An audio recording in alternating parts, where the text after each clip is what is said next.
श्री परमात्मने नमः। साधन सुधा सिंधु अध्याय। सभी कर्तव्य कर्मों का नाम यज्ञ है। कुछ लोग कहते हैं कि जब तक मुमुक्षा उत्पन्न न हो तभी तक कर्म करना है, और मुमुक्षा उत्पन्न हो जाने पर मनुष्य को चाहिए कि वह संन्यास ले ले और कर्मों का त्याग कर दे। यह अद्वैत वेदांत की प्रक्रिया है। पर चौथे अध्याय के 15वें श्लोक में भगवान कहते हैं, मुमुक्षु पुरुषों ने ऐसा जानकर कर्म किया है, कर्मों का त्याग नहीं, इसलिए तू कर्म ही कर। इस प्रकार भगवान ने यहाँ कर्म करने पर ही जोर दिया है। फिर चौथे अध्याय के 16वें श्लोक में वे कहते हैं, कर्म क्या है अकर्म क्या है, इस बात को लेकर बड़े बड़े पंडित भी मोह में पड़ जाते हैं। अब मैं तुझे वह कर्म कहूँगा जिसे जानकर तू अशुभ से बंधन से मुक्त हो जाएगा। इस प्रकार 16वें श्लोक से उपयुक्त प्रसंग का उपक्रम करके उपसंहार करते हैं। उसी अध्याय के 32वें श्लोक में 16वें श्लोक में उन्होंने जो बात कही, वही बात चौथे के 32वें उपसंहार करते हुए कही है। इसी कर्म के अंतर्गत यज्ञ है। जितने भी शुभ कर्म हैं उन्हीं का नाम यज्ञ है, और उन्हीं कर्मों के द्वारा भगवान के पूजन की बात कही गई है। 18वें अध्याय के 46वें श्लोक में आया है, पूजा का ही नाम यज्ञ है। इस प्रकार जितने भी कर्म हैं वे सब के सब यज्ञ हैं। यज्ञ शब्द के अंतर्गत जितने भी कर्तव्य कर्म हैं वे सब आ गए। अब जरा ध्यान देकर विचार करें, यज्ञ शब्द का क्या अर्थ होना चाहिए। गीता के अनुसार यज्ञ आदि जितने भी शुभ कर्म हैं सब के सब यज्ञ शब्द के अंतःपाती हैं। इसी यज्ञ शब्द का चतुर्थ विभक्ति में रूप होता है, यज्ञाय, यज्ञ के लिए। यज्ञार्थ का भी वही अर्थ होता है जो यज्ञाय का है। तीसरे अध्याय के 9वें श्लोक में आया है, यज्ञार्थ कर्मों को छोड़कर अन्य सभी कर्म बंधन कारक होते हैं। यज्ञार्थ कर्म का अर्थ है यज्ञ के लिए किए जाने वाले कर्म।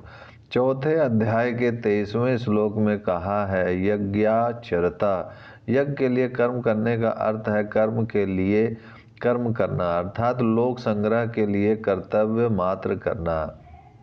फल की इच्छा, आसक्ति, कामना, कर्तृत्व, अभिमान आदि कुछ भी नहीं रखना। लोक संग्रह की बात भगवान कहते हैं तीसरे अध्याय के 20वें 21वें श्लोक में।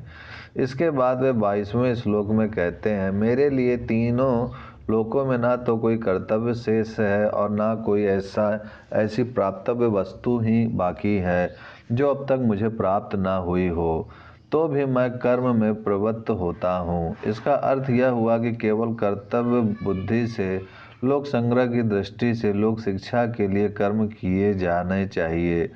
अपना कोई स्वार्थ न रहे, कोई कर्तृत्व अभिमान नहीं, ममता नहीं, आसक्ति नहीं, विषमता नहीं, किसी प्रकार की कोई इच्छा नहीं, कोई आग्रह नहीं, एवं कहीं कोई लगाव नहीं। निर्लिप्त होकर जो कर्म किए जाते हैं वे सब कर्म यज्ञ हो जाते हैं। कर्म किया जाए यज्ञार्थ, यज्ञ के लिए नहीं, यज्ञ के लिए ही।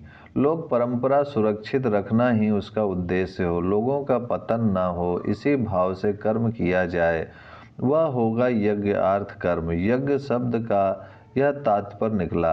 अब दूसरी दृष्टि से देखिए कि यज्ञ शब्द का क्या अर्थ होना चाहिए।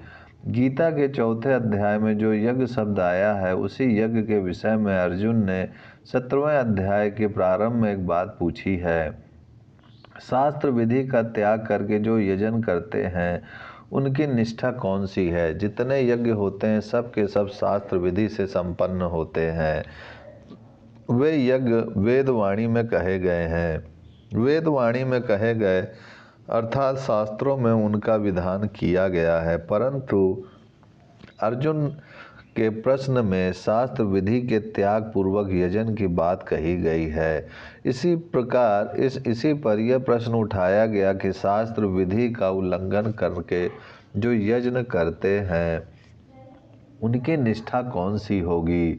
शास्त्र विधि के त्याग का फल तो विपरीत होना चाहिए और यजन पूजन का फल उत्तम होना चाहिए। दोनों के सम्मिलित परिणाम स्वरूप उनकी निष्ठा कौन सी होगी?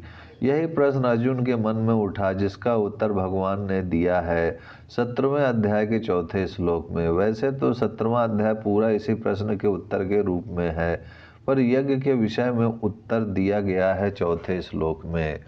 इससे यह सिद्ध हो गया कि सात्विक, राजस, तामस 3 तरह की निष्ठा उनकी होती है। पूजा होती है देवताओं की। प्रश्न यह होता है कि यजन्ते द्वारा जिनके पूजन की बात कही गई है वे देवता कौन है और उनका यजन क्या है? इनमें से पहले प्रश्न का उत्तर उपर्युक्त श्लोक में यह दिया गया है कि सात्विकों के पूजनीय सात्विक देवता है, राजस पुरुषों के पूजनीय यक्ष, राक्षस और तामस पुरुषों के पूजनीय प्रेत और भूतगण हैं। इनमें जो सात्विक आराधक है वे क्या करते हैं तथा राजस तामस आराधक क्या करते हैं? इसका उत्तर 14वें अध्याय में विस्तार से दिया गया है तथा उनकी गति 14वें अध्याय के 18वें श्लोक में कही गई है। विस्तार में जाने की यहाँ आवश्यकता नहीं है। यहाँ 7वें श्लोक से भगवान इसका प्रकरण प्रारंभ करते हैं। भगवान कहते हैं आहार 3 तरह का होता है, परंतु उसके प्रकारों का उल्लेख करते हुए वे यह नहीं कहते कि युक्त आहार कौन कौन से हैं, प्रत्युत यह बतलाते हैं कि सात्विक, राजस एवं तामस लोगों के प्रिय लगने वाले आहार कौन कौन से हैं। यहाँ यह प्रश्न होता है कि उन्होंने ऐसा क्यों किया। इसका उत्तर यह है कि अर्जुन ने शास्त्र विधि को छोड़कर श्रद्धा पूर्वक यज्ञ करने वालों की निष्ठा पूछी थी। इस पर भगवान 17वें अध्याय के 3 श्लोक में कहते हैं, अंतःकरण के अनुसार श्रद्धा होती है। ऐसी दशा में श्रद्धा से ही उसकी निष्ठा का पता लगेगा। उसकी यज्ञ क्रिया और श्रद्धा से ही उसकी पहचान होगी।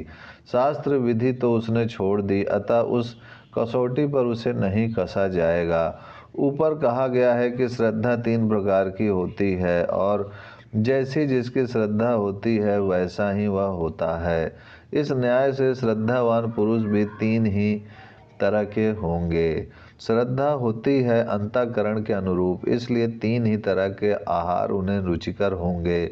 जो किसी भी प्रकार की पूजा उपासना नहीं करते उनकी निष्ठा का पता लगेगा उनके आहार से। पूजा चाहे कोई ना करे, आहार तो वह करेगा ही, उसी से उसकी निष्ठा की पहचान हो जाएगी। इसलिए भगवान आहार की बात कहते हैं। कुछ लोग कहते हैं कि 17वें अध्याय के 7वें श्लोक में 3 प्रकार के आहार का वर्णन है, परंतु वास्तव में यह बात है नहीं। भगवान ने आहार के साथ प्रिय शब्द दिया है। प्रिय शब्द इसलिए दिया है कि जैसा आहार मनुष्य को प्रिय होता है वैसी ही उसकी प्रकृति होगी, और जैसी उसकी प्रकृति है, श्रद्धा है, निष्ठा है, वैसे ही आहार उसे प्रिय लगेगा। आहार की प्रियता में आहार का वर्णन तो स्वतः हो गया। सात्विक पुरुषों को सात्विक आहार प्रिय लगता है, राजस पुरुषों को राजस एवं तामस पुरुषों को तामस आहार प्रिय लगता है। अंतःकरण आहार के अनुरूप बनता है। 7वें श्लोकों के पूर्वार्ध में आहार की बात कहकर फिर उत्तरार्ध में यज्ञ, तप और दान के 3 भेद किए हैं। यहाँ यह प्रश्न होता है कि आहार के साथ भगवान ने यज्ञ, तप और दान की बात क्यों छेड़ दी। आहार की चर्चा तो आई थी परीक्षा के लिए।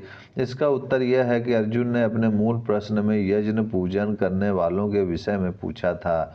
यज्ञ के अंतर्गत दान और तप भी आ जाते हैं। इसलिए आगे चलकर 17वें अध्याय के 23वें श्लोक में भगवान ने कहते हैं, ओम शांति शांति शांति।